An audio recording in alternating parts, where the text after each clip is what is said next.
Michel Pons, ancien entraîneur adjoint de l'équipe nationale suisse, actuellement consultant football chez Hublot et également chargé de mission au Servette FC.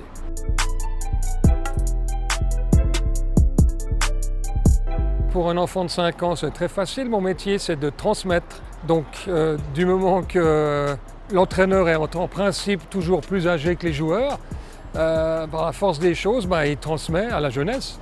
Je lui dirais très simplement que je suis quelqu'un qui transmet de la passion et qui transmet des valeurs avant de transmettre le football.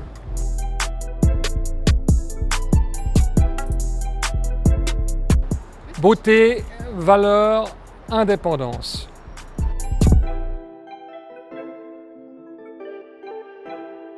J'ai la foi dans la Suisse par le fait que, autant politiquement qu'en termes de liberté individuelle, on a encore, heureusement, la capacité de se défendre, la capacité d'argumenter et la capacité d'aller contre nos politiques. Et ça, c'est quand même une liberté qui, pour moi, est essentielle pour croire à la Suisse et continuer à croire à la Suisse.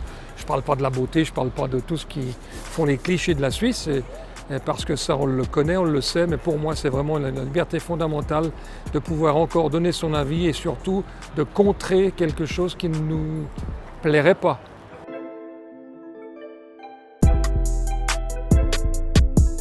Alors, le futur, j'espère surtout qu'il garde son standing actuel parce que la place de la Suisse sur le football international est déjà extrêmement importante. Et aujourd'hui, on est dans le top 10 du classement mondial, ce qui est quand même pas rien pour une toute petite nation comme la Suisse. Et qu'à ce titre-là, on ne peut qu'être fier par rapport à tout le travail qui est fait ici et que déjà garder ce standing-là sera déjà un énorme succès.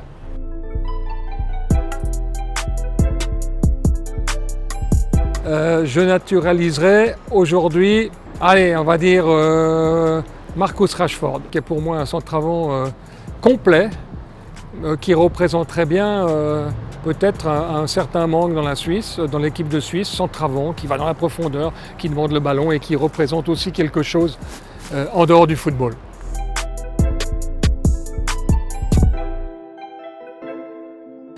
Si la Suisse était un joueur, elle serait Xhaka. C'est la diversité, une des valeurs suisses. Apprendre de ses erreurs, il a fait des erreurs de comportement. Et aujourd'hui, il est capitaine d'une équipe de Suisse qu'il représente. Et qu'il représente très très bien, non seulement sur le terrain en club, mais également au sein de l'équipe nationale. Donc voilà, ça serait Xhaka.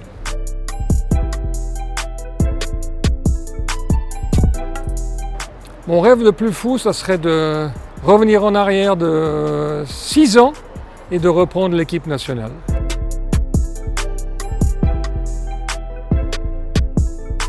Maintenant, je voudrais savoir quelle est la leçon la plus importante pour les sportifs de haut niveau en équipe, comme l'équipe nationale de football, de cette crise du Covid-19. C'est une super question. De quelque chose qu'on a appris, c'est surtout une confirmation.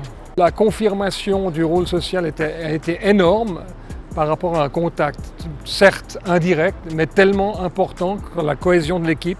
Et si le Covid nous a appris quelque chose, c'est surtout cette confirmation-là que sans sociabilité, sans contact, sans relationnel, un sport de haut niveau ne vit pas et n'existe pas.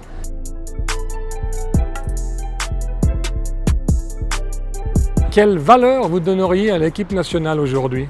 Autant l'équipe nationale suisse masculine que l'équipe nationale suisse féminine.